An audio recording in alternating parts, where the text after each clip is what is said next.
Welcome to another episode Out of the Blank podcast. I'm here with Alan Wakim. Now, is it Wakim or Wakim? I keep mispronouncing it. Wakim, kind of like Akeem Olajuwon from the Houston Rockets. I was going to say Joaquin Phoenix, but Well, yeah, you could.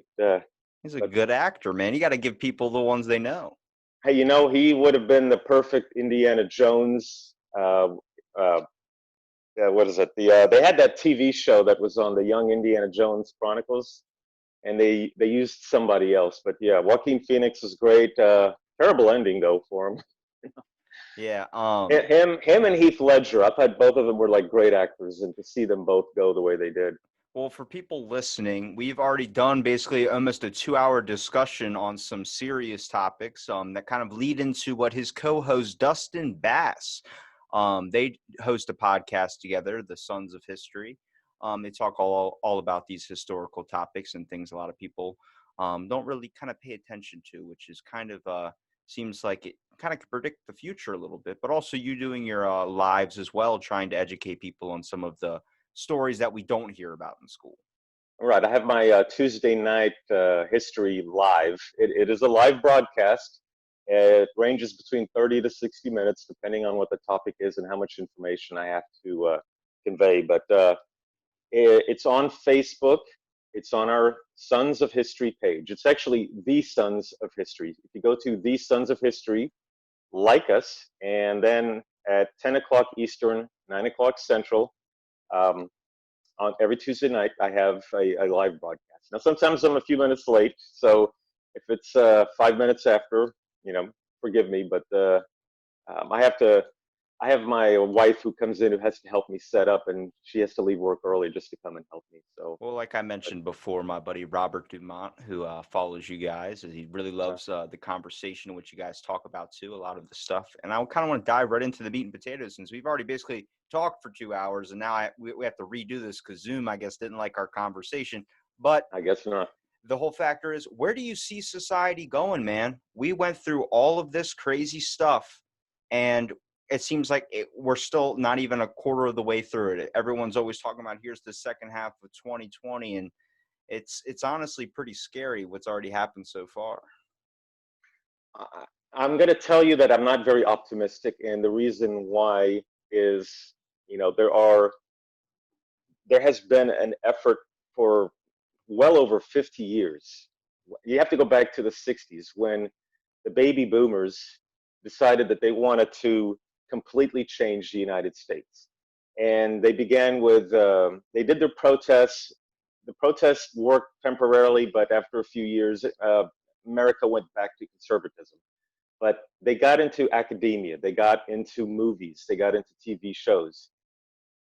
And they influenced not just one generation, but several generations. I'm going to say that Generation X might have been the very last of the conservative generations. And I'm a member of the Generation X, but all the generations afterwards, not so much the Generation Y, but the millennials for sure, have been heavily influenced by the indoctrinations that we have seen in academia.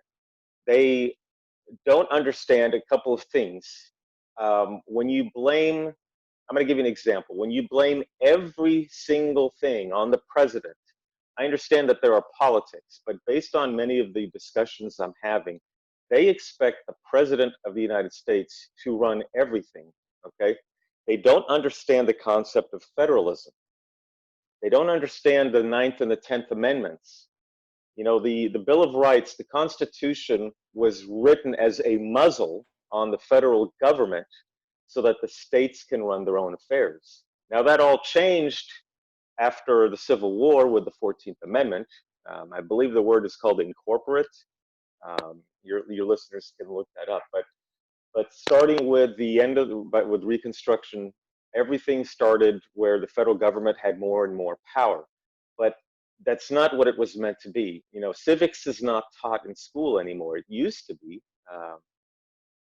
They teach government and they teach social studies, but people don't understand that the president is supposed to have only certain powers. The federal government is only supposed to have certain powers.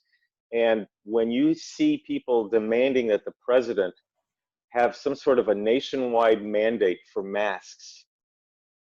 That's ridiculous. I To think it have also, martial, well, it falls down a bigger line too. I mean, the whole factor is if we want to talk about why we're always blaming the president, it's happened through years and years and years. no, We've no, always pointed the finger at them. But what the right, thing right, is right, but with the new generation, it's a factor of now we don't raise questions. A lot of stuff we just accept as that's the way it's got to be or that's the thing. It's the same instance we brought up before on our last conversation with the cards. right. I was in a But I think it's beyond that though. It's beyond that, and I'm let me try to explain what I'm trying to get at. Yes, we have had. I used to sit and rail on Obama all the time. I was not an Obama fan. But I knew also at the same time that Obama had limited powers, that states had a lot more powers. This is not being taught, number one. Number two, the cancel culture that we're seeing, the things that students are being taught in school, let's say about our history. Um, I dated about 20 years ago. I dated this girl who had a son in junior high, and he wrote this book report stating all these really negative things about some of our Texas histories. In the state of Texas, we learned Texas history. We were a nation. We went to war with Mexico. We won that war. So we Texans are very proud of our state. So to see a book report stating some really negative things about Davy Crockett, Jim Bowie, William Travis, Sam Houston, that's unheard of. So I looked at his textbook, and he got his stuff from the textbook. Everything in that book was negative about these guys. They wanted to stress the negative things, like Jim Bowie and William Travis each had one slave, but they didn't focus on any of the positive things that they did. They didn't focus on like Juan Seguin. Juan Seguin was a Latino. His men had a huge impact on the Texas Revolution. They fought with Sam Houston against Mexico and Santa Anna. So it would stress, whites versus Latinos. Whites stole the land from the Latinos. Whites stole the land from the Indians. That's what the book was stressing. And it had stuff in there that would be more of, I'm going to say anthropology or some sort of like minority studies. Instead of talking about, I'll give you an example. And I mentioned this last time, Dr. George Washington Carver.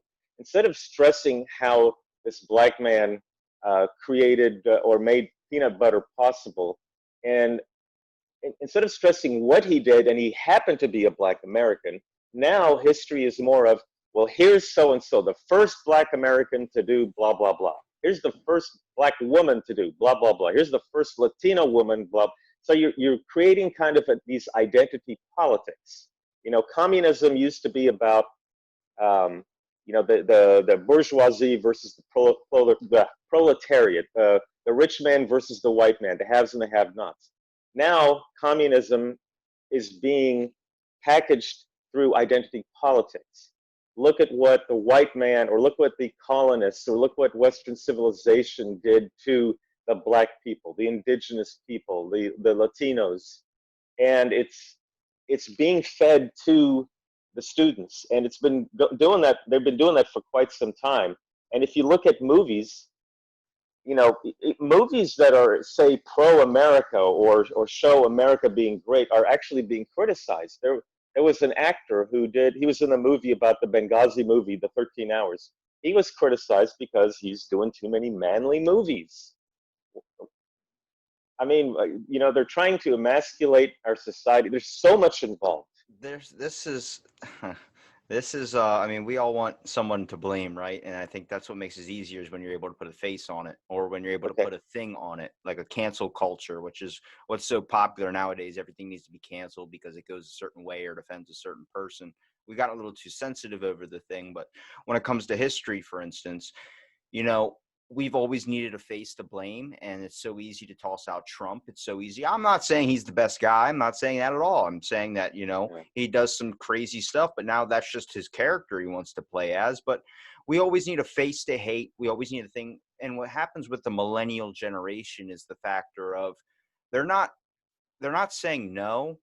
They're not saying a lot of things that they're supposed to be saying no to. They're choosing to attack and choose to do a bunch of stuff in the era of equality. But it's honestly seems like a bit of a distraction, if you ask me. there's a factor of, like, I can pull up on Facebook millions of people putting up signs that are saying, oh, don't, if you come across a store that says they only take cards, don't walk in, that's against your rights. But they're all older generations that are preaching those types of things. They're all these What do people. you mean by cards? If they're not taking Bank cards, what do you cards. mean? Bank cards. They're Okay. taking only bank cards, not cash.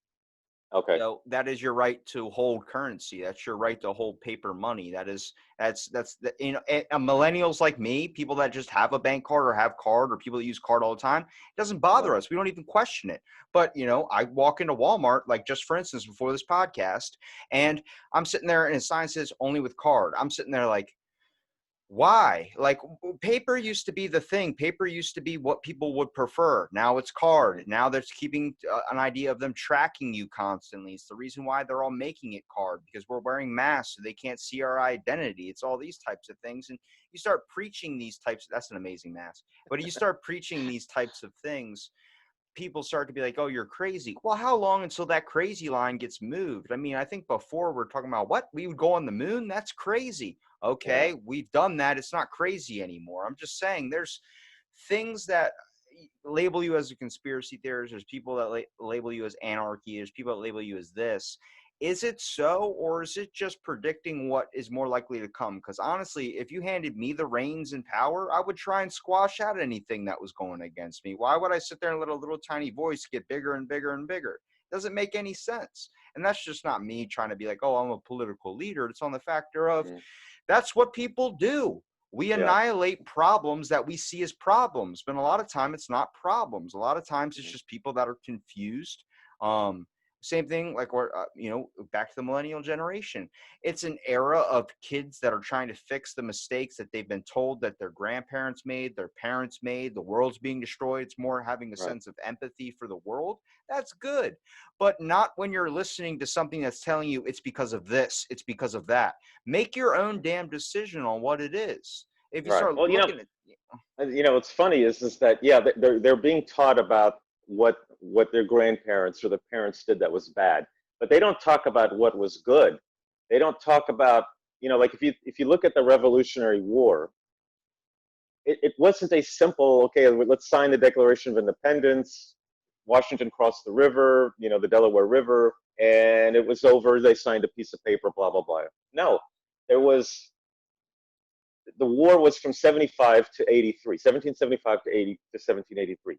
They don't talk about the sacrifices that those men and women, there were women involved also, what the men and women did to create this country, to create this freedom. They'll stress about the slavery.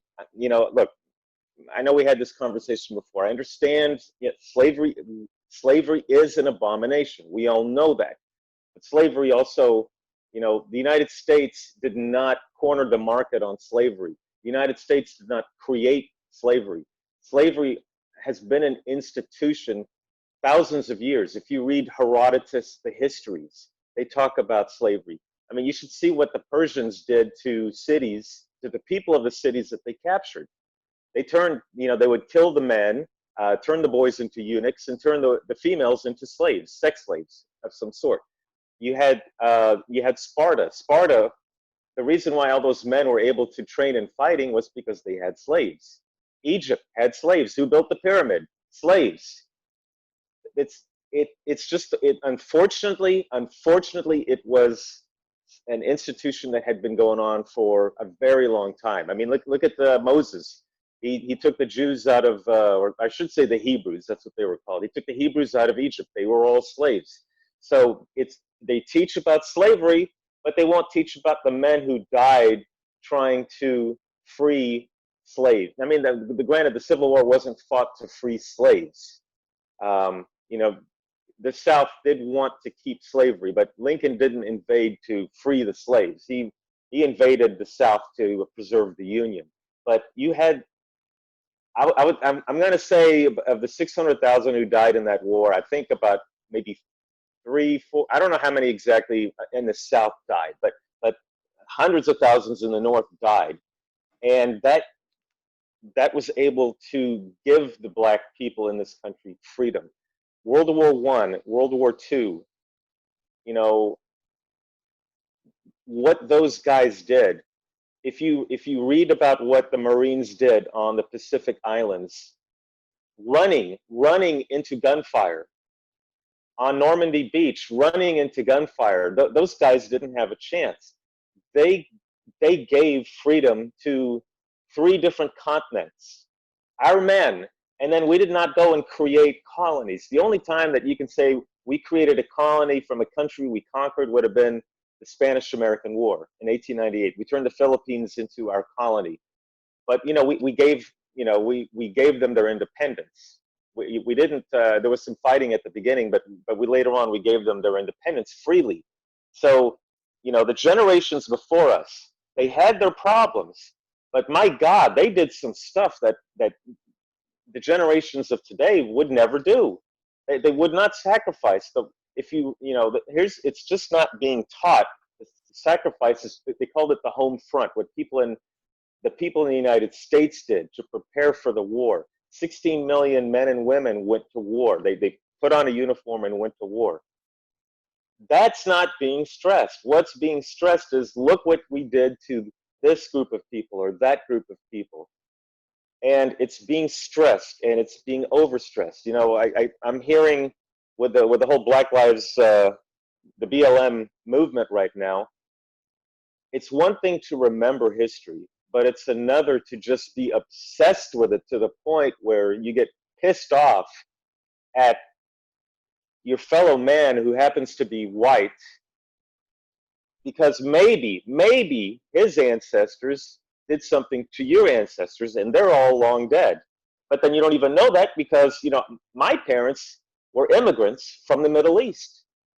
So if a black man is going to judge me because he thinks that my grandparents did something to his grandparents, well, he couldn't be further from the truth because my grandparents were being slaughtered by the Turks.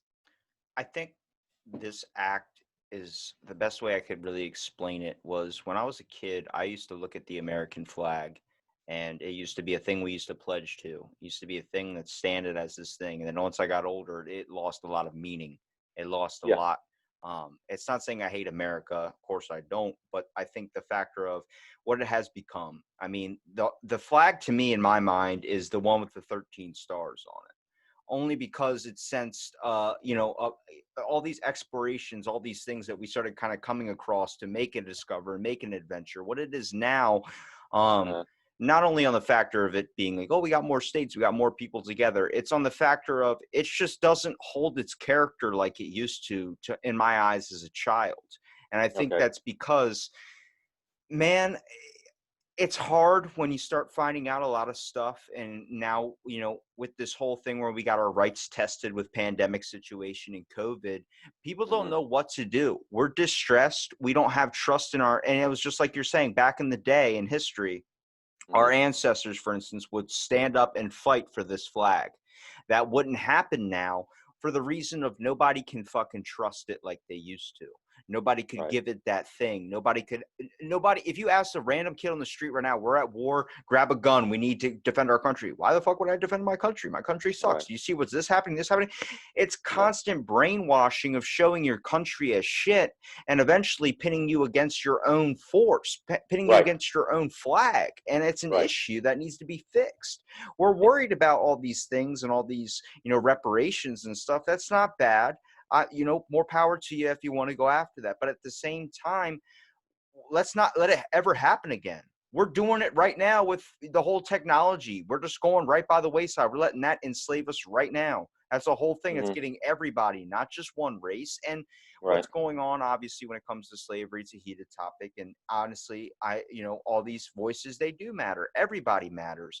But, and they're tired, people are tired of hearing that too. But at the same factor of, don't argue or don't fight somebody that hasn't inflicted it. That's not their fault. It's not like if I go over and punch my neighbor in the face and because your ancestors, what does that have to do with anything? That has nothing to do with anything. The fact is, we're all getting pointed in different directions to steer our attention off the giant thing, and that's where we're losing our rights. Yeah. everyone's losing their rights. It's not a Right. factor of it's this giant corporation, like we talked about before, kind of like an Illuminati scenario, where there's Hmm. this giant thing that's just like, I made you stay in your fucking house and you didn't question at all. And then once you started getting angry and getting antsy and wanting to go out there, I made you even more scared. And now you're Right. at the point where, there are people that want to stay home. There are people that want to open up their businesses.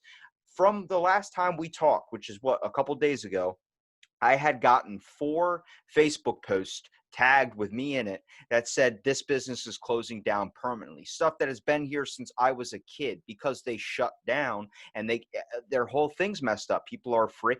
People are losing their businesses, whether this is a giant corporation move, the whole factor of Walmart can now expand their territory, Walmart can do Hmm. whatever, Amazon taking over, Netflix, whatever.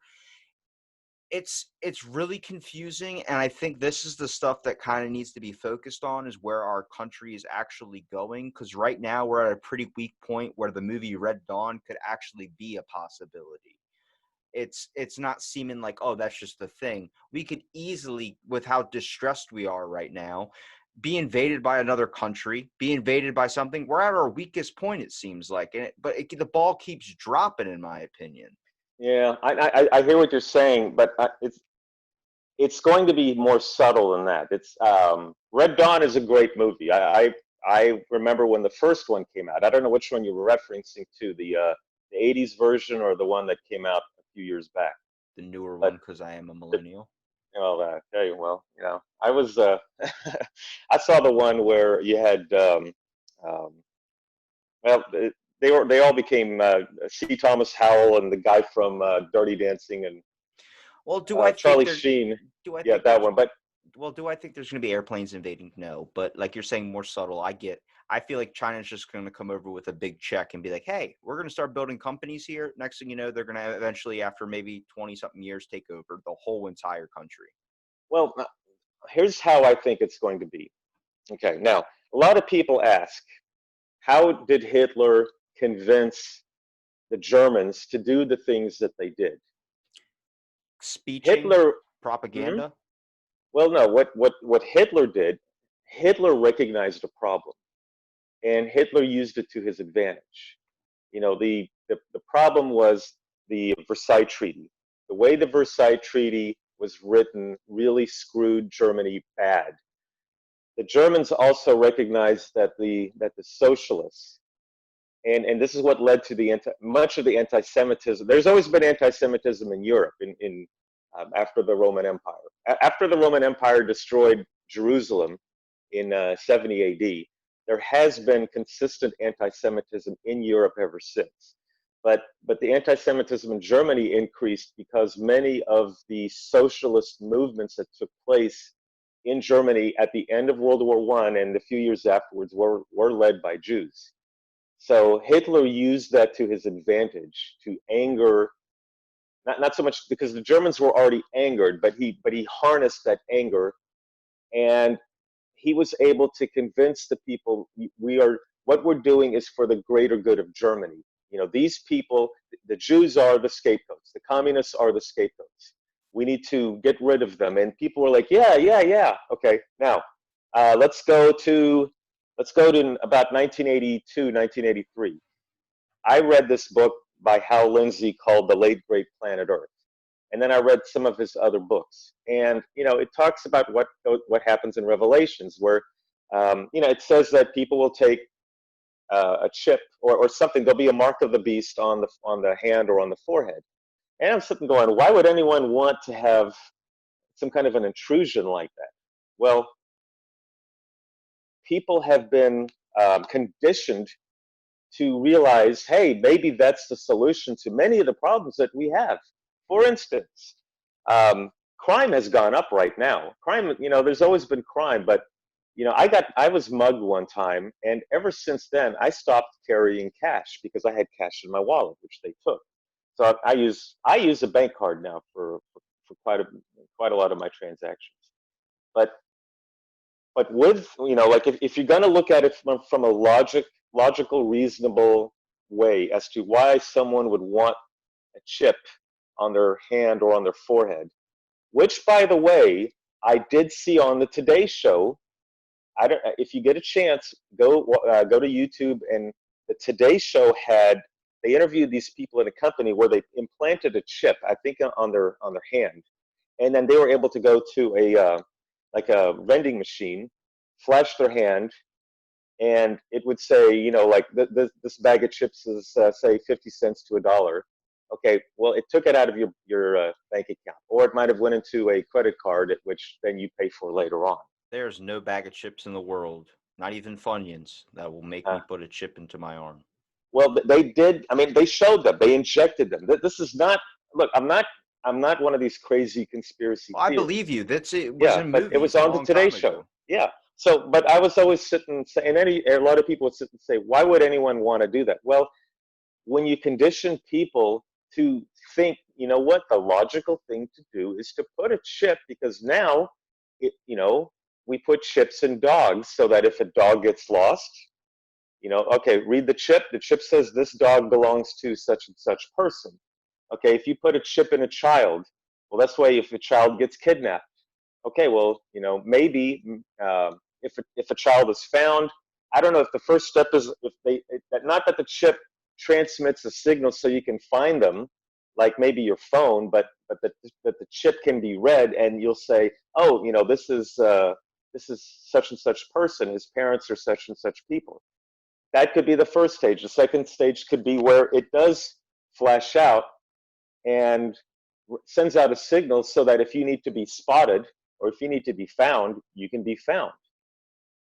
And it could, like right now, my cell phone, I turned off my cell phone signal so that, it doesn't know where I'm going all the time, because cops can find a person based on where your cell phone is. I don't know. I'm sure you're aware of that. Yeah.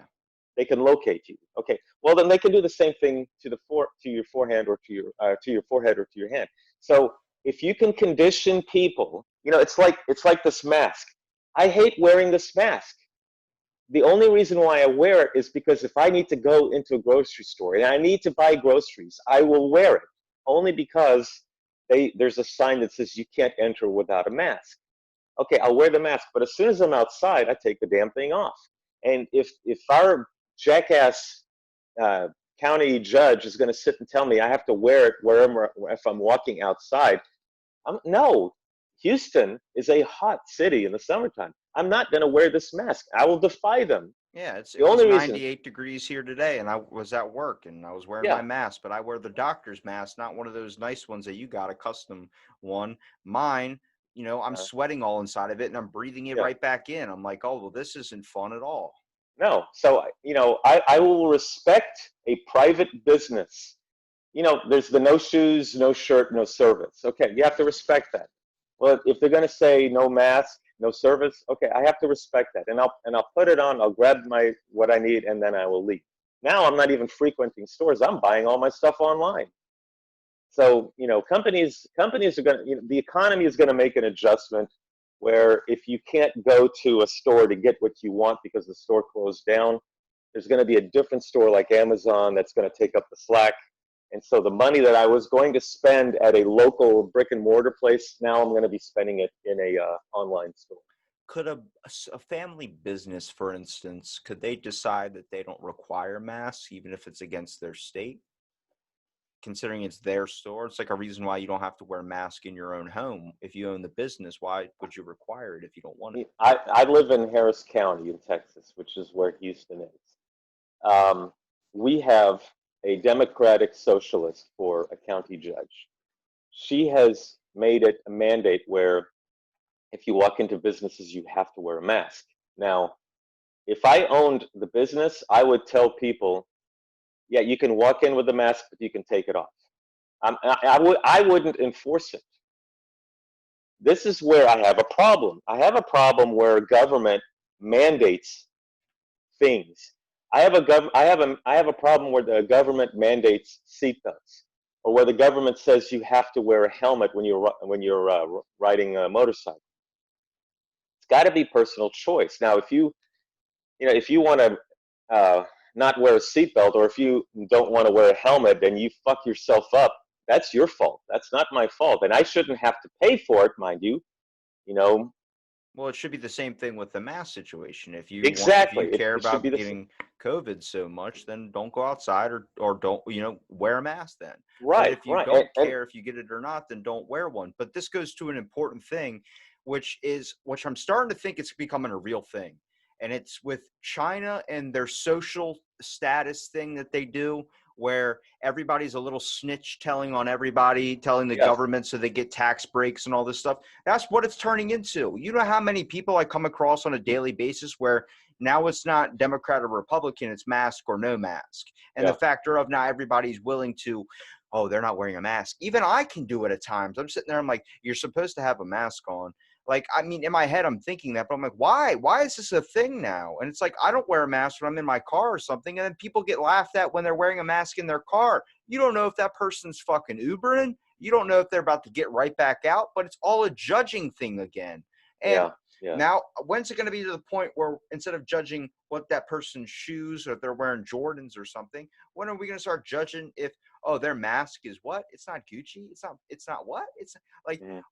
the whole quality of life has just been for so long picking on each other, judging each other. Now it's becoming a tattletale system like Mhm. China, where Mhm. you're going to be granted things for telling on your neighbor for not wearing a mask, not doing all these other things. And I'm like, when do we start to question any of this? I mean, you Right. mentioned the chip in the hand, the chip in the Yeah, arm, that type thing. When that yeah. becomes mandatory because they give you a guise like they usually do when they release something like, oh, you wear a mask because it helps you stay away from COVID. Okay, that's a good idea. Oh, you can chip your kid because you can find them if they ever get kidnapped. All right, that's a good, strong pool of a question to get people to do that. But when is it just become mandatory to have chips? And then at that point, when's it against our human rights, the Geneva Convention, the whole factor of you Mhm. can't be doing this to us? Like, there are going to be some people that I said it's going to be like bubbles, man. It's going to end up being like the Simpsons movie where they get put in a dome. We're just going to have societies that are closed off. There's the unmasked society, then there's the masked society, then there's Yeah. this, every state and everybody's going to be divided. It's not going to be red and blue on the map anymore. It's going to Mhm. be, with different colors, mask or mask, green or orange. Who's going to choose? I have no Yeah. clue. Yeah. Well, I mean, that's the snitching thing that I saw on TV. There's a channel, I'm not going to mention its number.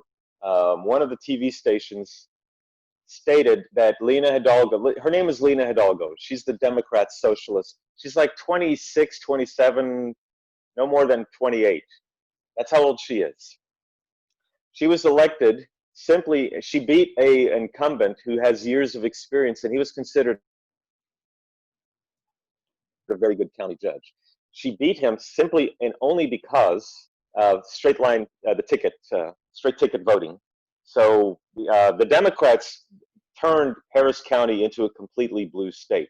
And that's how she ended up becoming the county judge. Well, she has been posting to the news, if you see somebody not wearing a mask, or if you see a business open and they're not supposed to be open, or they're not complying with the, like restaurants or have to be opened, I think at either 50% or 25% capacity.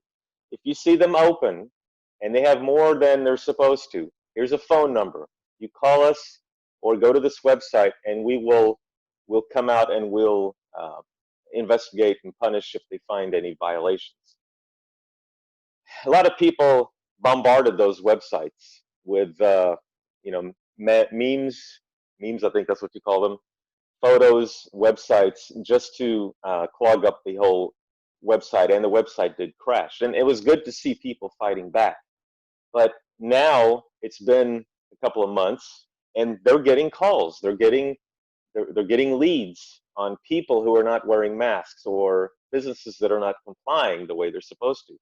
And it sickens me, it troubles me to see people complying so much to government. Government is supposed to manage. Government is not supposed to run our lives. Government is supposed to manage the judicial system. It's supposed to manage the roads. It's not to manage the economy. The market runs the economy, right? Yes, you can have some regulation here or there, but people just have this wrong impression of what government is supposed to be. It's not supposed to be a nanny state. It's not supposed to, you know, the It's The supposed to be founding red, white. fathers, It's supposed to be red, white, and blue, and that's the not what founding, it is yeah, anymore. no, it's not. The founding fathers were very specific that government was supposed to be limited. Now, yes, granted, there were men like Alexander Hamilton and John Adams who believed in a strong central government, but most of the others did not feel that way. They wanted the central government to run a few things, but everything, all the other 13 states will run their own affairs.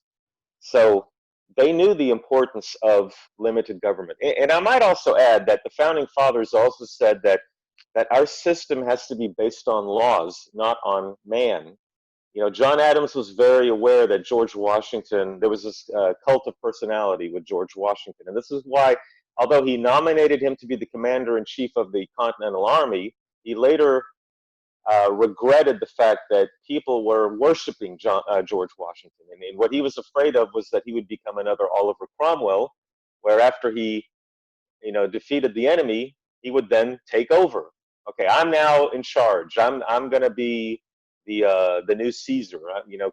Well, Kind of yeah, like what Octavius did. his personality was the type of. It's a lot like Trump, I would say. If you're going to compare any of our presidents, like George Washington is a lot like Trump, all about attention. Maybe not in the beginning, it didn't seem like it, but he went under that guise, and once everything started going to his head, he seemed like he turned more into an actor or something, wanting more about the fame than the run for the country. But Well, Trump's always been that way. I've known Trump since the '80s. well, I'm saying he turned into Yeah. a Trump character. I'm not saying he Right, did. right, right. So, so John Adams and there was kind of a cabal. His cousin Sam Adams, a few other people, Richard Henry Lee. They were afraid that Washington was going to become a dictator, and then peace treaty is signed, 1783, and what does Washington do? He says, "Okay, I'm resigning my commission. I'm going home. I want to run my plantation. Leave me alone." And he left and he quit. And people were like, "Did you see that? That never happened. That never happened in those days. If you were the general who won the war, you became the dictator. You became the king. Read it, look it up. I mean, if any of your audience members doubt me, read history, and you will see that almost every leader who's ever won the battles, they then became the leaders of the country. So, our country, the United States, is based on an idea. And those ideas are going to be in the Declaration of Independence. Thomas Jefferson got much of his information from several people that he had read, philosophers that he read in the past. Um, I want to say Beccaria is one of them. I'm butchering his name. Beccaria. He read John Locke. John Locke, heavy influence on this guy. John Locke was the one that was responsible for the British, the English Bill of Rights. You got to stick with me here, Alan. You're opening up a lot of doors, but not closing any Well, here. well, what I'm trying to get at is this: is that Americans right now are looking to the cults of personality. I'm a Trump supporter, but I don't worship Trump. If Trump does something wrong, I'm going to be like, man, why are you doing that? And I saw the same thing with Obama. We're moving from a nation of laws, a nation of ideals that are found in the Declaration of Independence and in the Constitution. If you don't know what's in the Declaration of Independence, what's in the Bill of Rights, what's in the Constitution, then how are you going to defend it? How are you going to know what rights you have? Your focus now shifts to the leader. I mean, look at how people worshipped Obama. People were like, "Oh, with Obama, I won't have to worry about paying my bills. I don't have to worry about paying my car note, my mortgage, my house note." That's not what America's supposed to be. Man stumbles. The only perfect man I know walked on water, and I don't think he's gonna. I mean, he even believed in a separation of church and state with what do you see on the coin? Render unto Caesar what is Caesar, and render unto God what is God. He didn't believe in a theocracy, Jesus. So millennials, and I'm not trying to harp. I know you're a millennial. Don't take this the wrong way No, or I'm anything. not. I'm not sticking up for them at all. Honestly, I agree with you on the fact of I think our taste in leadership had changed. At one point, when I was a child, Leadership was about admiring superheroes. You all wanted to be like a superhero. You wanted to be this magnificent thing with no flaws, and Right. No you were flaws. yeah. But then somewhere along the influencer age, Uh, it became, let's invest all our who should be leader into actors, celebrities, these types of people that are filled with flaws. But it's the saying, you brag in public, but you cry in private. The reason why is we see all these celebrities that are posting their yacht pictures, what they could be, all these motivational people talking about what you could have. Tell me about what you don't. Tell me about what you lost. When you start looking up to all these people, considering them perfect, and then you find out they're not fucking perfect. They're yeah. filled with flaws. I'll give you an And example. yeah, you get Well, disappointed and then all of a sudden you don't think as highly of this person anymore. the TV show Supernatural, for instance, I'll admit to it. I've watched it. There's a guy on there named Jensen Ackles. He's a freaking Brad Pitt character. He's handsome as hell. I'll admit to that. And, I saw a picture with him without makeup. And I was like, fuck. I was looking at this guy that had godly features. And then next thing you know, like I'm sitting here judging myself because I don't have the no freckles. I got freckles on my nose. I hated them as a kid. Then I see this and I see this picture and I'm like, I've been lied to. It's all makeup. It's all a cover up. It was a realization. And I stopped having that train of thought. But now people are putting people in office thinking they're going to be the best because he's an amazing businessman. I'm not saying he's not, but he's really good at, we shouldn't be looking at a leader to who makes us laugh and who makes us do these types of things. That's why it doesn't work out, is because I don't think anybody should run the country, but I think the way that we've been going for way too long now, at least since from back when I was a kid, is the fact of we've looked to now celebrities as our influencers, as our leaders, instead of looking at people who actually deserve the job and know what they're talking about. You put people in office that can easily get whispered into their ear something, and then they can go that way with it. Well, then you're fighting whatever that person's thing is. If you've ever seen Space Force on Netflix, it's really good. People consider it The Office, and that's why they hate it so much. They have the board meeting, and everybody's stereotypical. There's the Space Force, Steve Carell. Then there's the guy who plays like every jock in every single movie ever. And he runs the military, runs the Marines. And he's sitting there like, oh, I think we should just blow them up, take them over, blow them up, take them over, blow them up. Constantly. It's stereotypical.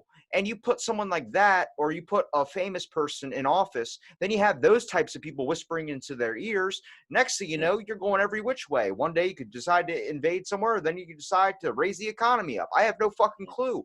But you got to put the right people in office, people that are actually wanting to change the thing, not just people that are looking for a title, looking for a Yeah. thing. It ends up becoming that movie where they're feeding the crops Gatorade. Terry Crews is fucking president with 2 LMGs. It's like, this is not a like a fame thing. This has got to be who has the ability to run the nation properly. And sadly, Right. a lot of those people, like you mentioned before with John Adams, are people that don't want to be president Hmm. because they're smart enough to know how fucking hard it is. Well, not only that, but the opposition, and the opposition is going to dig for whatever dirt they can find on you.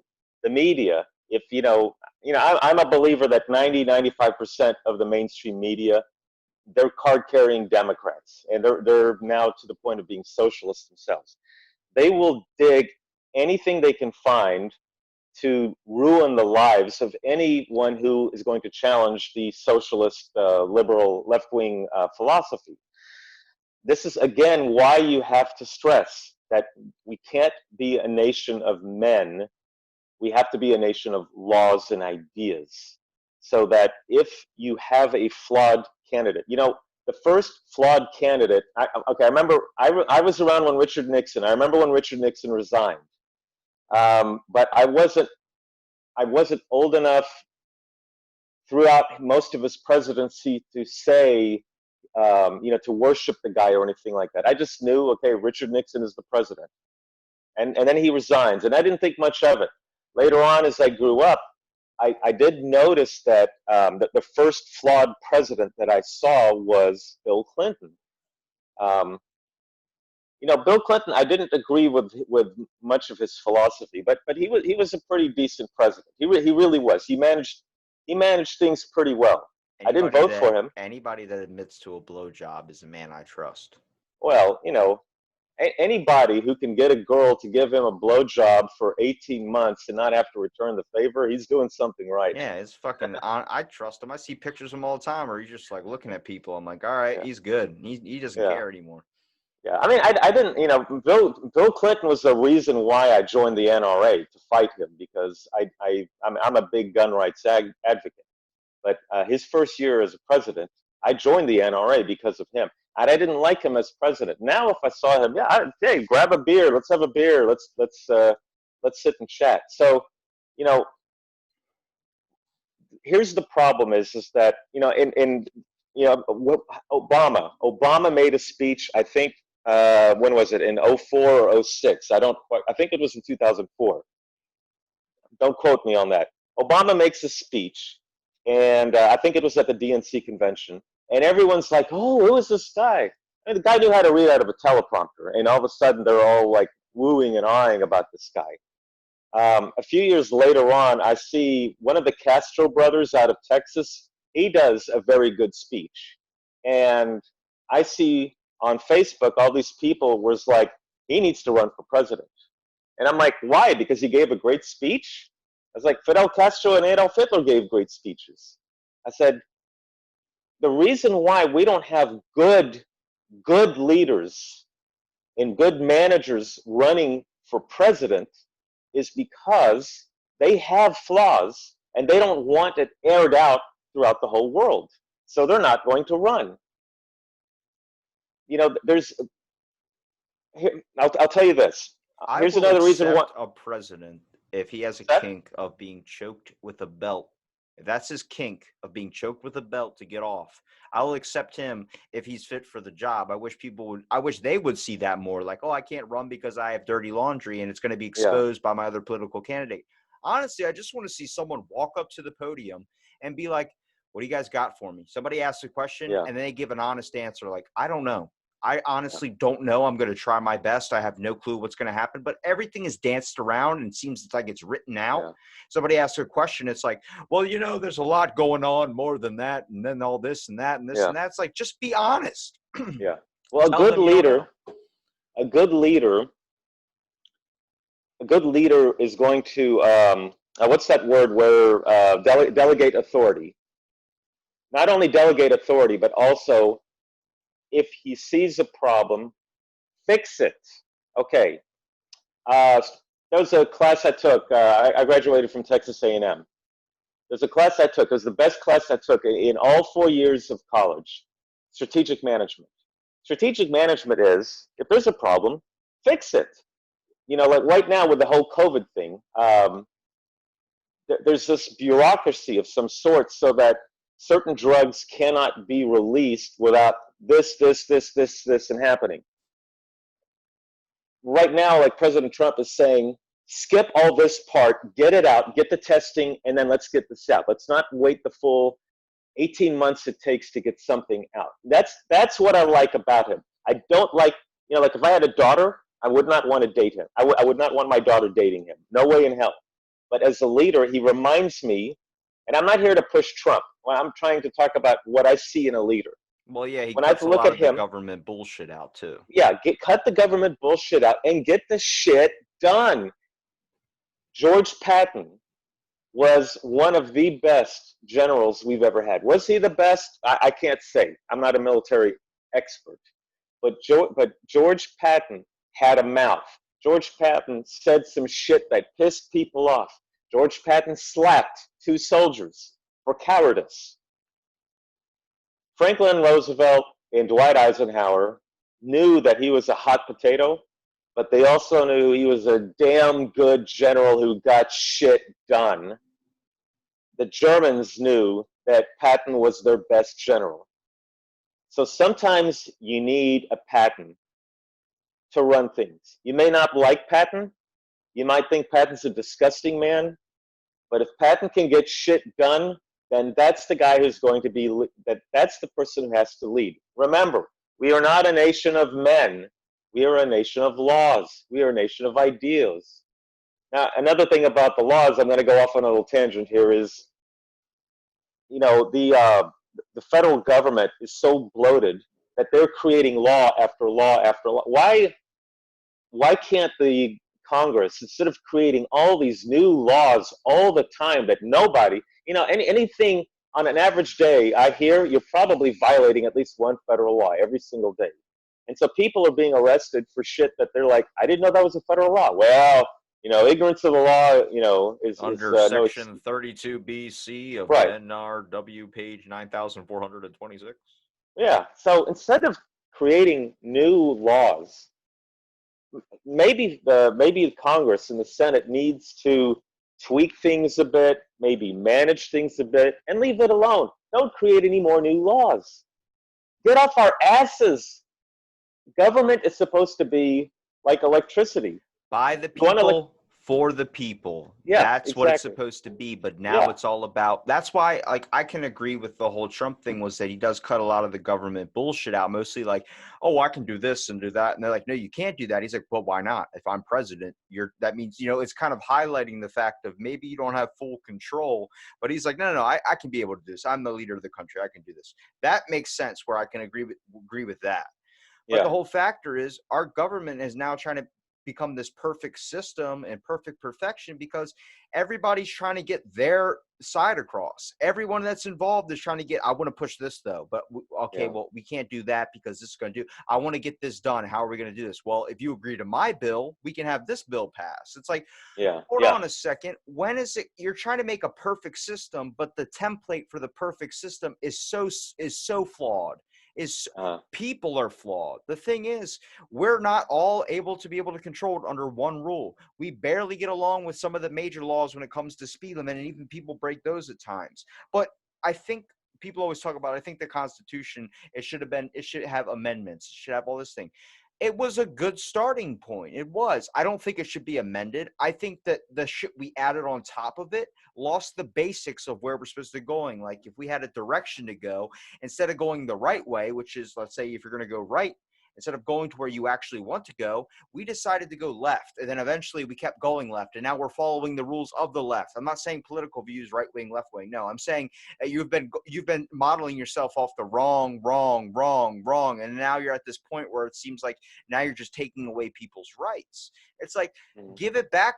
Let us be us. Let us do our thing. Let us be of our own free will, like intended. Um, and what happens? Let's start focusing on things we need to be focusing on rather than controlling people. It's all about controlling now. And I think right, right. that's what scares me when it comes to someone like um, Joe Biden, for instance.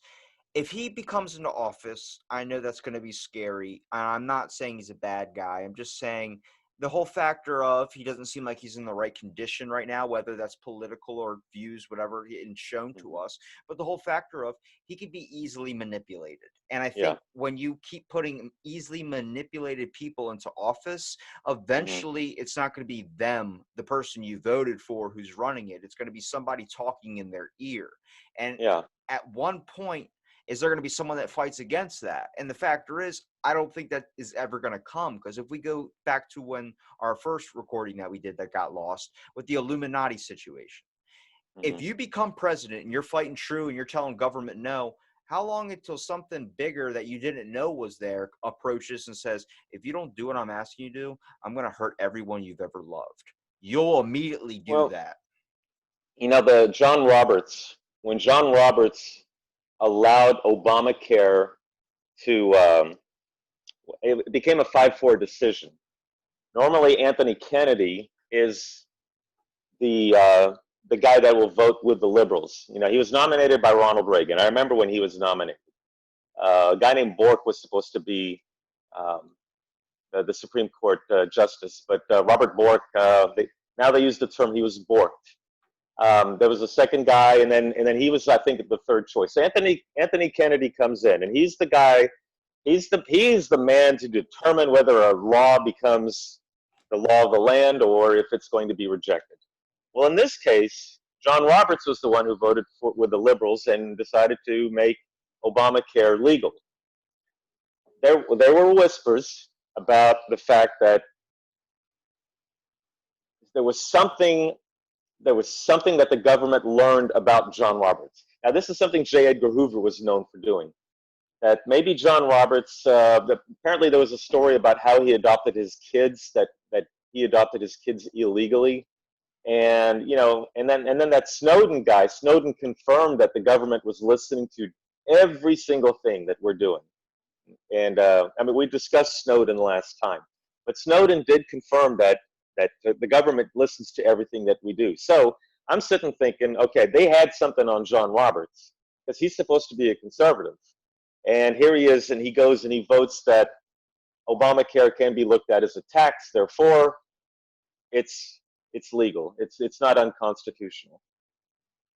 Um, that's something that has been going through my mind also, that they're going to find stuff on you, and then they're going to make you do things in government. Like if you're a government official, they're going to make you do things that you don't want to do. You're right that Biden does come across as kind of a weak guy. I remember Biden back in the 80s. Biden was he was a strong leader. He spoke well until he got busted with plagiarism. If Biden becomes the president, in my opinion, he's going to surround himself with not yes men, but socialists who are going to dictate how things are going to be. When you and I talked last time, I was trying to remember some of the names of the people that were in the Obama cabinet. I have them written down. We don't have to go over them, but it's a who's who of men and women who are either communist, voted communist, or had communist relations. John Brennan, CIA director, he voted for a communist in the 70s, 1976 election, I believe. Valerie Jarrett, her father was a communist. His mentor, Frank Marshall Davis, was a communist. Two of his very good friends that he worked with, Bernardine Dorn and Bill Ayers, were members of the Weather Underground, communists. I mean, Well, the whole factor is when you're in office and you're doing a business, it's much like we do as people. We surround ourselves with people that think the same thing. It's why we get into communities. It's why we get into groups. It's why we're all in explicit things on, even in Instagram, you can use, for example, people that are on certain hashtags. You're surrounded by like-minded individuals that want to do the same thing you're doing, whether it's creating furniture, whether it's creating hot sauce, whether it's creating whatever. You want to be surrounded because that's what you love to do and that's what you're going to do. So if you're in office, the logical thing would be to put somebody who would oppose you, who would want to question your actions, to make you double think on a lot of the stuff you're going to be passing. Well, that's what an attorney general is supposed to do. Yeah, but that's not how the world's been working now, has it? Correct. It seems like now everybody's like, okay, well, it's about all of us saying yes and you're saying no, so we're going to go with our answers. Hang on a second. Now, people always talk about, well, what happens if somebody tries to pass something and then it gets denied, even though it's a good thing?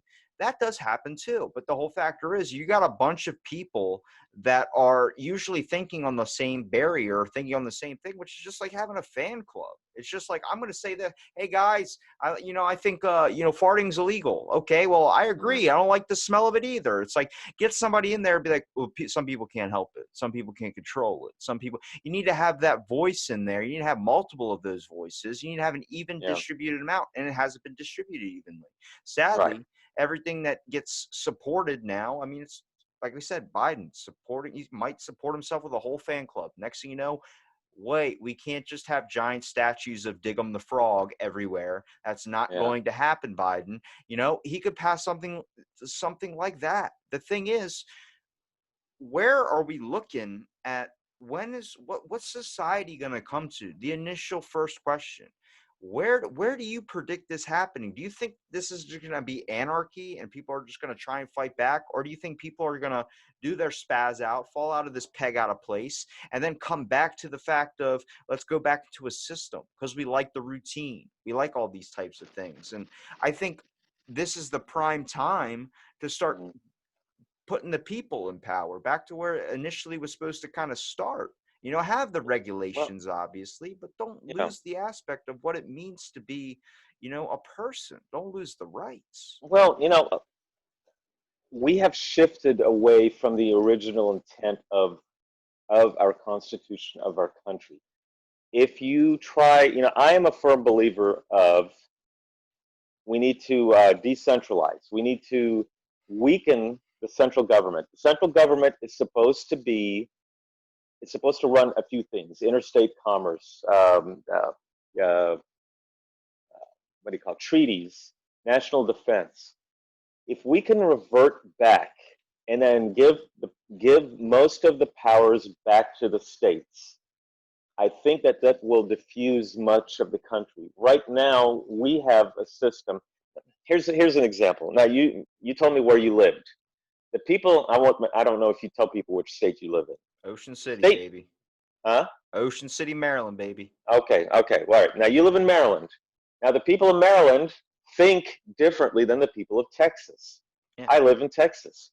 Texas, we are, the southeast side. There are a lot of towns. I live in Houston. You But got if you more go, tigers than all of the wild of the world, sir. what? What Texas. does? Really? There are more tigers in Texas than the wild of the world. I did not know that. That is Wow, fucking nuts. that is nuts. Well, Texas is a very open state. You go into West Texas, you can drive for miles and not see towns. Texas, we love our guns. We love our God. We love our Tigers. we love our tigers. We love our Tex-Mex. Okay, we want to be left the hell alone. We don't want to wear these fucking masks. Leave us alone. It's hot. Okay, we want to just do our own thing, and that's how Texas is. Californians, they like to butt into your life about everything. Um, California needs to run its own affairs. Texas needs to run its own affairs. When you start having Congress federalizing everything so that whoever's president, if you have whether he's a conservative or whether he's a liberal, forcing his ways on the whole country, you're going to piss off half the country. If the federal government, if the president and Congress left shit alone, let states run their own affairs, then you can go live in a state that supports certain things that you are a big supporter of. Like, okay, I'm going to give you an example. The gun issue. I carry a gun around when I walk around. I have a gun on me. Okay. If I'm in California and California decides we don't want that, okay, then you have that law. I'm not going to go live in California. I'm going to stay in Texas where I can walk around with my gun.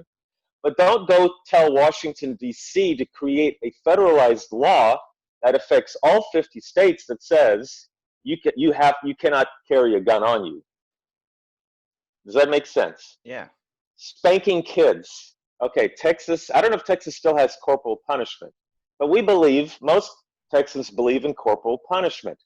Okay, well, maybe in Massachusetts, they don't believe in corporal punishment. California, Washington, Oregon, they don't believe in corporal punishment. Fine. In the states, you decide. Do you want corporal punishment or not? You decide. But there's these assholes that are in Congress saying we need to create a federal law that says that kids cannot be punished no more corporal punishment in schools. Why? Why are you making it a federal law? Let the states decide. That's the whole abortion thing, alcohol, all that. Utah has a very stringent law on alcohol. But do you want Mitt Romney to go and pass a bill in D.C. that makes all of the states, all 50 states, have the same alcohol laws that Utah has, simply because so many people are killed by drunk drivers? Would a good idea be to have one person who was born and raised in each of the states put their opinions on what laws should be regulated, only on the factor of they would understand more of what that upbringing was like, such as for you, you don't want to wear a mask because it's hot as fuck out. I can agree to that because, I see people when they're coming out of the gym or whatever, they have their mask off, even though they're supposed to have it on. And the reason I usually don't say anything is not because I'm trying to break the rules, is because when you get done a workout, it's hot as shit. You don't want to put up anything over your face. You're trying to breathe. Right. So I think, obviously, like you mentioned before, every place is different. My town's going to be different from your town. The way I grew up here is going to be different than the way you grew up wherever you grew up from. Right. Now, I think that for all 50 states, we could easily get 50 people total, one from each state who was born and raised there, to be able to regulate and choose what should be approved and what should be done, and just run it by one president. Let him No, let hear me the sides. let me stop you there. We have that. They're called governors. Where the it's all bullshit. It's Why don't you? all government Why? money, Wait. pocket money. Our Governor Hogan doesn't understand a damn thing I about a know, but crab feast. okay, but why do you want to go to the president or to Congress? It shouldn't even be their business. I mean, what you're doing is, instead of creating 330 million voices going to DC, you now have 50 voices going to DC. Why should it go to DC to begin with? Let the states mandate, say, the masks. Okay, now the governor of Texas, I don't know why he's mandated a statewide masks. If there are over, I think, 20 people per county. Now, I disagreed with that, but at the same time, I'm going to say that the governor of Texas, and his name is Abbott. Abbott, what he could have done, he's the one that needs to run the way the masks are going to be mandated in the state.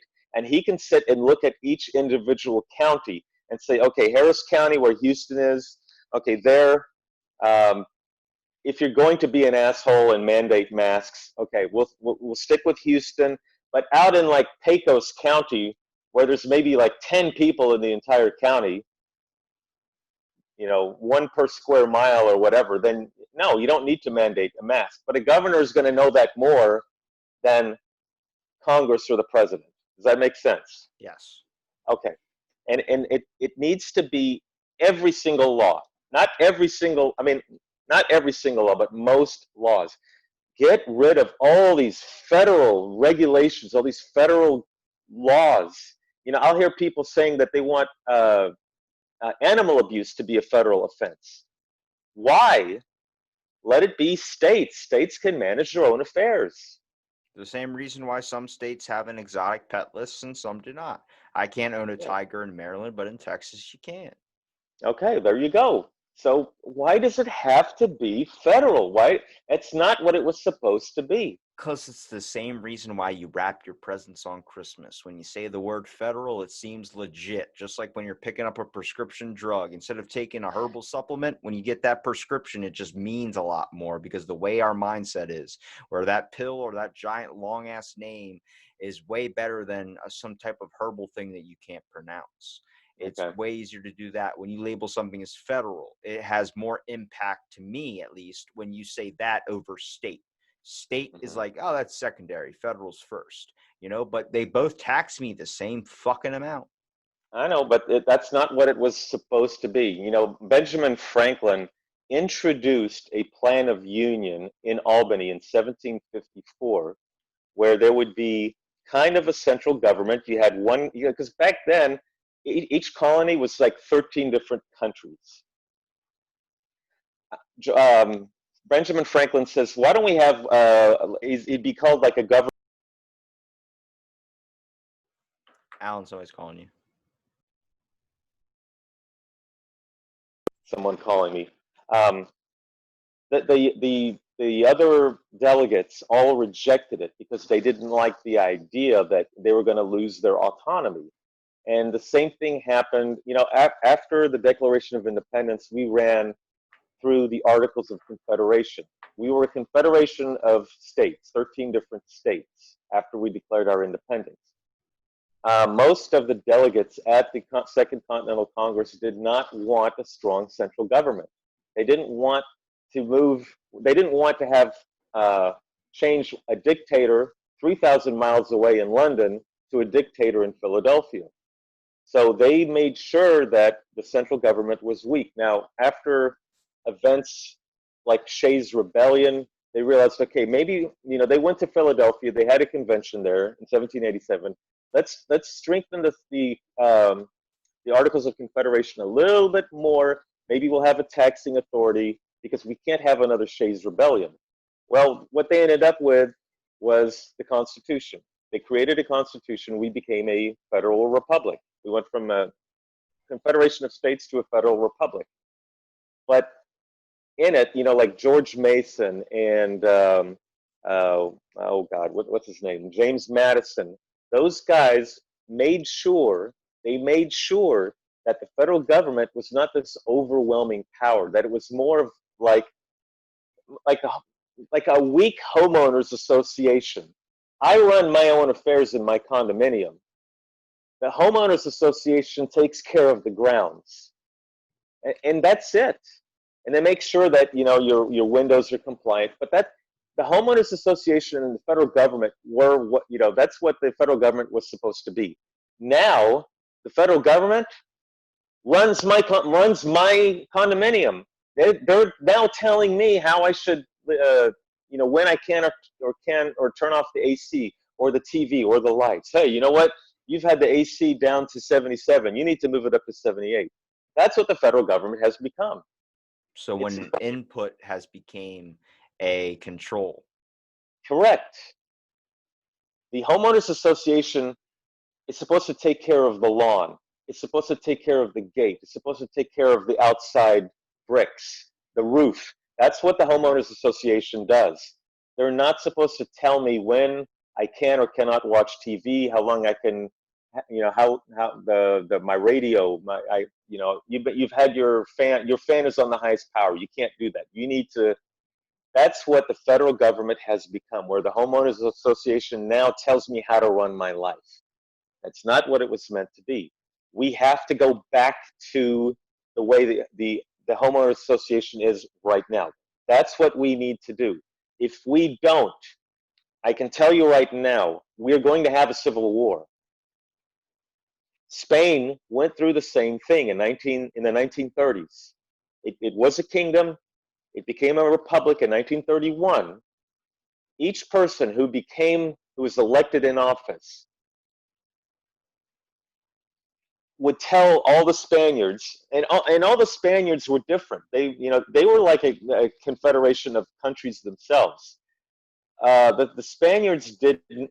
They all lived a separate way. They lived differently, but they just happened to be in one country. Well, whoever became the national leader would impose his will on all the Spanish provinces, and that pissed off the Spaniards. So whenever one guy is in power, half the country was trying to depose him, and it was going back and forth. We got to take our country back. We got to take our country back. Instead of the national leader of Spain, saying, "Okay, look, we're going to let each province run its own affairs. We're going to run national defense and maybe a few things here and there." Instead, what each Spanish leader decided to do was impose his will on all the states. Well, finally, in 1936, with what we have going on right now, I don't know if you heard about like the BLM. Some BLM members were marching through Georgia, where those Confederate there's three Confederates on a mountain. It's called Mountain something or other. Well, they're marching with semi-automatic rifles. I think there were like 200 of them. Yeah, there was and a they went thing to where they isolated a part where they wouldn't let any government in, and they just let them take over. I forgot what the name of it. well, that was Chaz. That was Chaz or Chop up in Seattle. But this was something that happened in Atlanta. The BLM members, about 200 of them with semi-automatic rifles, marched into where the mountain was, and they were challenging. There were some white militias. There were some KKK that were there, challenging them to come out to fight. That's going to lead into a war. That's how the Spanish Civil War started. There was an assassination made, and then the other side retaliated. And then there were more retaliations until it became an all-out war. It's pitting the people against each other. Like I said right. in our first recording, it's splitting the people up. Right. In Lebanon, same thing happened in Lebanon. In 1975, there was an assassination. There's probably been thousands and thousands of these things that have gone and happened throughout history that we don't even really know about, either because we just haven't found the information or it's just not leaked out. I've come across some stuff I would never even think would happen. But what I'm asking is, what's the fix here? And you mentioned the whole factor of taking back control. Okay. What are steps we can do that? And it's not with rioting. It's not with doing No. any of this stuff, No. because we're not getting anywhere with that. We're just creating more of a mess. How do we Okay. get the people to realize we need to come together and overthrow this thing that's really in power? Okay. I think, and I've heard this, the possibility of having another constitutional convention. We need another constitutional convention. I've heard Mark Levin discuss this quite often. We need to revert back to states' rights. Now, when you say states' rights, the first thing these idiotic morons say is, oh, you're going to bring back slavery. No, I'm not going to bring back slavery, and shut the hell up if you're going to sit and say that, because you're showing your stupidity. We need to have another continental convention. We need to revert back to what the framers intended, because that is going to work. Second, people need to get off each other's asses about stuff. Okay? Now, I'm a Christian. I initially opposed gay marriage, not because I hate homosexuals, but I felt that it's going to open up a Pandora's box. If the reason for gay marriage is because they are consenting adults, then using that logic, and that's what was argued in the Supreme Court, using that logic, you can then allow polygamy. You can then allow brother and sister to get married, because the argument was consenting adults. Civilization in general has performed better when you have one mother and one father and both doing their jobs to raise children, because raising children is raising adults who are going to be the future leaders. So when the father is not there, kids are going to grow up, not all of them, but the likelihood of the kids growing up fucked up is going to be more when you have a single mom rather than you have a stable mother and father who are loving to each other. That's the dominant norm I've talked about for so long, is the fact Okay. that now we're having single parents instead of having double parents. So. Right. And at the same time, now the problem with mom and dad also is that mom and dad has to pay attention to the kids. When the kids say, "Hey, Dad, let's go play a game," the dad will be like, "I'm too tired. I'm watching TV. You go play." Well, no, the kids need to have a relationship with mom and dad. So, moms and dads, if you get a girl pregnant, you gotta be responsible. I mean, I remember I thought I got this girl pregnant one time, and you know what? I was like, "Look, come live with me." I told her, "Come live with me. Let's see if we can get married. Let's see if it will work out. If it doesn't work out, I was going to take care of her. She was going to live with me. We were going to raise the kid together." So I'm not endorsing, well, you better get married if you get a girl pregnant. That's not what I'm saying. No, What I'm you saying just is want the that stable values of having a stable household. And that sadly, is correct. a lot of the times when it comes to, honestly, it was better for my parents to separate than it was to stay Uh-huh. together. They ended up Uh-huh. separating and then trying to get back together. And that didn't work either. Some people, a lot of times nowadays it's just rushing into things. It's not even Yeah. about, I'm pretty sure a lot of people that are parents now are just single because that's what their parents were like now. It's going to become the norm. It has become the norm. We lost the Mm-hmm. family value, which kind of sucks.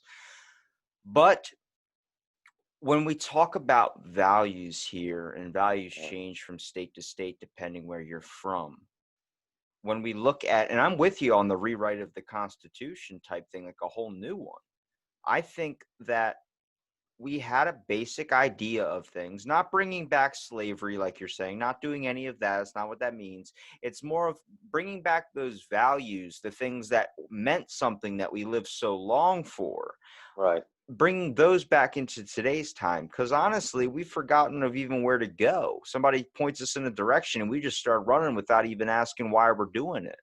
Mm-hmm. It's, things are going to get passed. Things are always changing and adding. And it seems like, oh, well, that's fixing this problem. Okay. Well, that problem was created because we voted for the other thing. And then Yeah. we voted for the other thing. We're causing our own problems here. And we're just adding more shit to try and fix it. And it's like, oh, hold on a second. Instead of stacking all these blocks on top of each other and waiting for the epic collapse that happens, let's take the blocks off instead and figure out Yeah. which one was placed wrong. Right. Right. Well, like the thing I was mentioning, I wanted to finish up on the whole gay marriage thing is that, okay, gay marriage has now been granted. Okay. A lot of people have gotten married, men, women, women. Okay.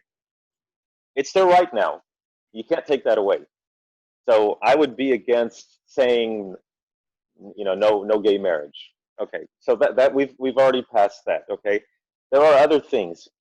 If you don't want to watch a TV show, you can Hold on. change the channel. Before you go into that, you're against gay. You're against gay marriage.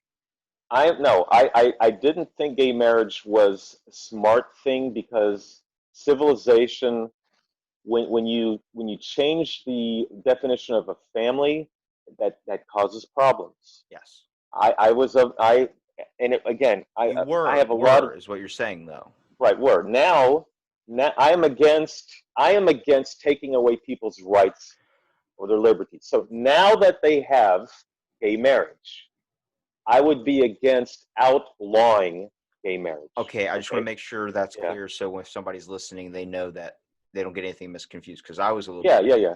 I mean, I was an usher at a lesbian wedding. Okay. I My love those grandmom's two. lesbian. Shout out to her. Really? I didn't find Okay. out until I All was in my 20s. right. Well, I mean, it was a beautiful ceremony. They love each other, these two women. Okay.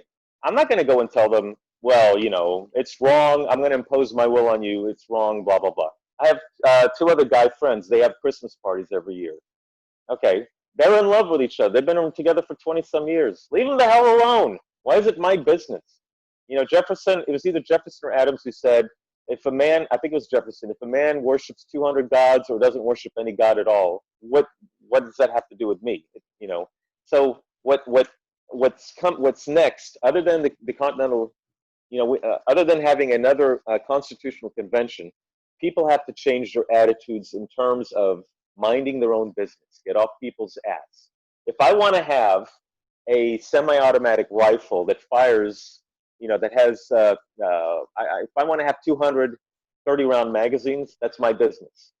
If I'm not fucking with you, leave me alone. If I want to smoke weed or I want to do cocaine or ecstasy or whatever in my home, leave me the hell alone. If you want to put a tattoo on your face that says "Born to Lose," go ahead. Now, there are consequences for having tattoos on your face. No one's going to want to hire you. But don't be the But guy that calls the cops because your lawn is too out of kept or something. I have people in my neighborhood that do that all the time. Your grass is too tall. I'm like, I don't know what you want me to do. It's that whole yeah, thing of you're looking for a issue that you shouldn't even be looking for. Worry about your own life. What yeah, do you care if someone chooses to go down this road? It's the same thing when people smoke cigarettes or something. I'm just like, hey, yeah, smoke it if you that's your right to do so. My grandmom is yeah. actually dying from lung cancer because of that, and Mhm. she's committed to it. She says, let me be. I'm like, fine, I'm gonna Yeah, miss you, I love you, but hey, yeah, you got to commit to that thing. If you're going to be 100% to it, I'm not going to change you, mostly because you've probably been living it too long. Who the hell am uh, I to tell you how to change your life? We need to stop okay. doing it as people. You're vaping. I've noticed. I have seen there was a guy in my company who vaped. Okay, I'm not a vapor, but if I had a problem with the smell, I would go to him and say, "Hey, dude, you mind taking it outside because it's bothering me." Well, there was a guy who reported him to HR rather than just say, "Hey, man, you mind vaping elsewhere because it's making me sick." I listen to a lot of times when like right now when our building is empty, I listen to classical music. I love listening to classical music while I'm at work. Well, somebody wouldn't complain. Come and talk to me. If you have a problem, come and talk to me. Maybe it's because they're afraid of it, the confrontation. Because it seems like a lot of times, every time you ask something like that, you always get confronted with. Like when I ask What? people to put a mask on in the gym because somebody Mhm. complains to me, then they look at me like, "What? Why do I do that?" I'm like, "I don't know, man. It's the rule that we have. So if you Yeah, could do that, like, I'm not the guy that's trying to put you on. It happens all the time. We get people that want to do refunds or something. I'm like, "Well, policy is this," and then they're like, "Well, why yeah, is that?" And they start fighting me on it. I'm like, "Dude, right. I just started fucking working here, and you want me to Yeah, be able to give you everything, but it's either you're afraid of the confrontation or uh, you want the confrontation, and then like it's somebody's always usually just doesn't want it. but we have to learn to communicate with each other. There's a buddy of mine, and I hope we're still friends, but we've had some confrontational messages. He is one of those that wants You all mentioned statues this in the removed. first Yes, recording. right. And I said to him, you know, there are a lot of people who want these statues left up. No, they have to come down. Why do they have to come down? Why can't, okay, if first of all, I don't understand why a statue would offend you. If, you know, if you're going to talk about slavery so much, then you might as well knock down Michelangelo's King David statue. It's King David, he had slaves. I mean, is this what we're going to revert to? Um, I understand why a lot of the statues were put up. I'm not a Confederate. I didn't support the Confederacy. I think it was, you know, there was a movie where Longstreet, who was a Confederate general, said what we should have done was abolish slavery first, then declare our independence from the United States and become our own country. That, I think, would have been the smart move. Slavery's fucked up. So let's just get that out before somebody starts screaming that I support slavery or I supported the Confederacy. Let's I try and don't. stick away from slavery as much as possible. Right. But I knew when I saw that the Confederate statues were coming down, I knew that it wasn't going to stop there. I told people, "Oh, you're paranoid. You're paranoid." Well, that now all of a sudden, you have even the 54th Massachusetts was defaced. You have Matthias Baldwin, an abolitionist, who was defaced. It's all A about guy. push. It's like what we mentioned in the first one. It's all about pushing the line. Once people, Uh, you know, get that, whatever, you get granted something next, you know, you're going the wrong way with things. I'm yeah. not saying that taking down the statues is wrong. I'm not saying it's good either. I'm just saying Uh, once you, like, you know, with the gay marriage thing, for instance, now we have people that want to be any gender they want to be. That's fine right. too. If you want to do that, sure. But don't, I've seen people tear down businesses with that idea that they won't let me in because I don't choose to identify, or I don't choose. It's like, okay, but when you start ruining people's lives in that way of thinking, Uh, it's not right. right. So this whole imposing, this all or nothing, unconditional surrender. I'm demanding an unconditional surrender from you. No, that's not going to work. You're going to push people. You you cannot push people, even if you think that you're 100% right. You cannot push adults into compliance, into forcing your will on them, no matter how right you think you are.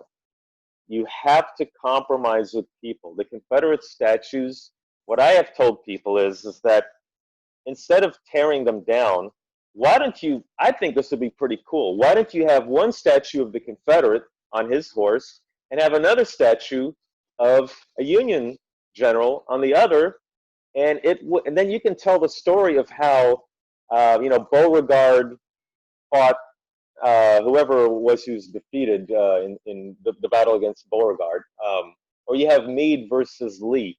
You know, if there's a statue of Lee, have a statue of Meade, and then you can talk a little bit about Gettysburg. You can hire artisans or artists or whatever you call them, sculptors, hire them and put them on there. An If you have a opportunity statue, for education rather than an correct, opportunity to lose that right. education. Right. Have statues of, there are so many black men and women, Phyllis Wheatley, Frederick Douglass. You had W.E.B. Du Bois, Booker T. Washington. All those guys, Dr. George Washington Carver, all those guys contributed in some way to making America a great country. If you see, let's say, I'm not a fan of having a Jefferson Davis statue. I can understand that. But if you're going to have one of him, then have one of another statesman who opposed him and explain. You could have a little history lesson to explain what this guy did, and leave it at that. That way, you're not pissing off so many people. You're now creating an opportunity to teach history. When you start saying that Mount Rushmore is a memorial to two slave owners, you have confirmed what I have been warning people about. And I've been telling people that this is going to go beyond Confederate statues. Philip Schuyler is being targeted because he owned slaves. Caesar Rodney out of Delaware. I don't know if he had slaves, but Caesar Rodney was the man responsible for changing Delaware's neutral vote to yes vote so that we could become an independent country. on July 2nd, 1776. Caesar Rodney rode through the rain to get to to Philadelphia to vote in the Continental Congress and vote a yes. He made it so that there were now a majority voting yes for independence. Well, what you're really They took it. They highlighting, took his statue down. I know.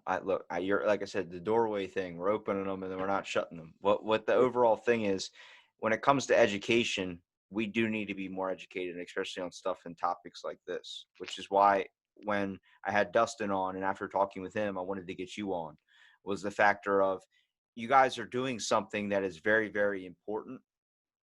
People might consider it political. People might consider it this, and it's not that. What it is learning and educating yourself about not only what's going on around us, but at the same time, what has happened throughout history, things that are neglected by the wayside because they weren't seen as crucial details. That might be true if you're writing a textbook. Well, let me tell you something. A textbook is just a summary, and a lot of the times they leave a lot of important shit out. It's like a C- if you're going to grade it. And that's only because it gets the stuff in there that needs to be in there, the main important features. But what about the other things that led to those important features? Right. And Look behind me. Look behind me. You got books upon books upon books. You look like you're in J.K. Rowling's library or something. Yeah. And this isn't all of them. There's books there. I've got books there. I've got books in the other room. I've got books, but it's because they all contribute to the story that's not being told. And that's why it's important that you guys are doing what you're doing. And, kind of wrapping it up here, I do want to give you a chance to plug everything, please. I'm a supporter of your show. I think it's awesome.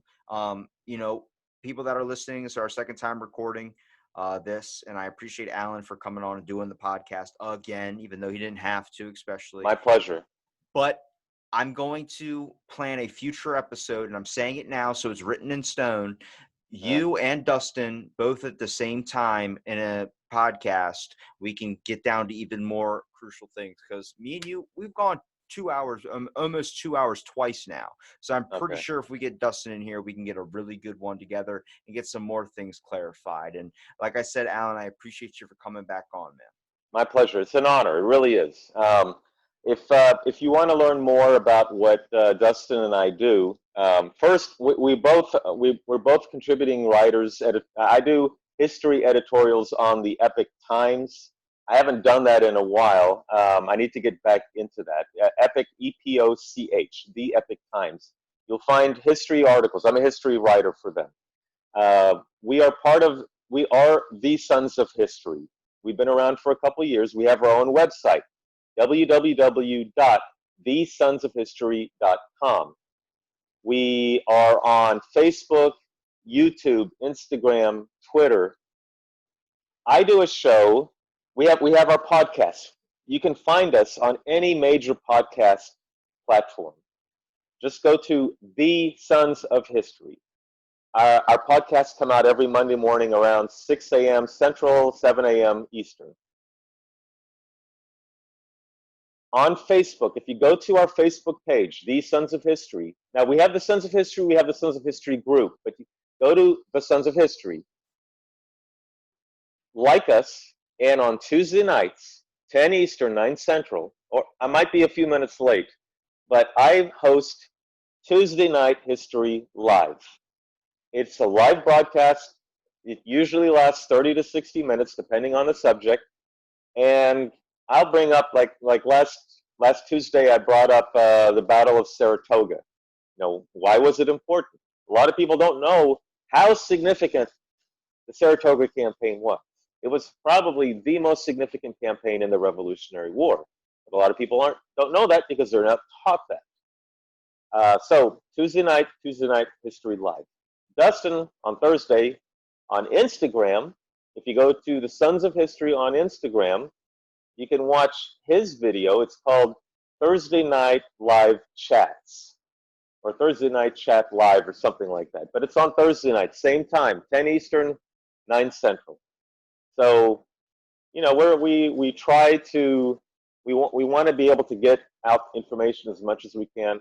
We are both conservative leaning. We admit to that. We're not going to hide that.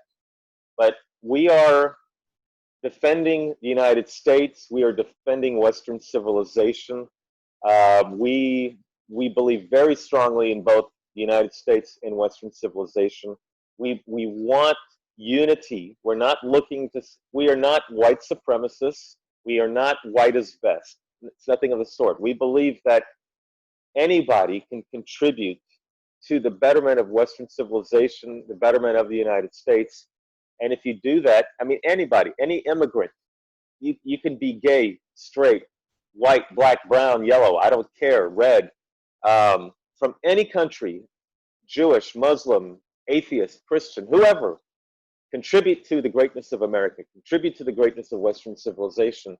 And we can lead the way to help make the world a better place. You know, Western civilization, granted, yes, slavery had been in existence for thousands of years, but it was countries like Britain and the United States that outlawed slavery, that made slavery null and void. You know, when Great Britain made it illegal in their empire, 25% of the world now could not practice slavery. United States, we fought a war to end slavery. You really Slavery keep is still going being back to slavery on me, right? Can't even just plug the show. well, It's just got to go right back to yeah, slavery. but see, slavery is right now being the defining factor as to America's a bad country.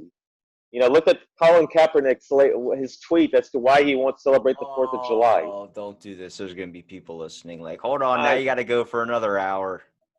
well, I'm not a fan of him, and we can discuss this at another time. But you know, this is why we interviewed the Sons of History. We interviewed a Tuskegee Airman.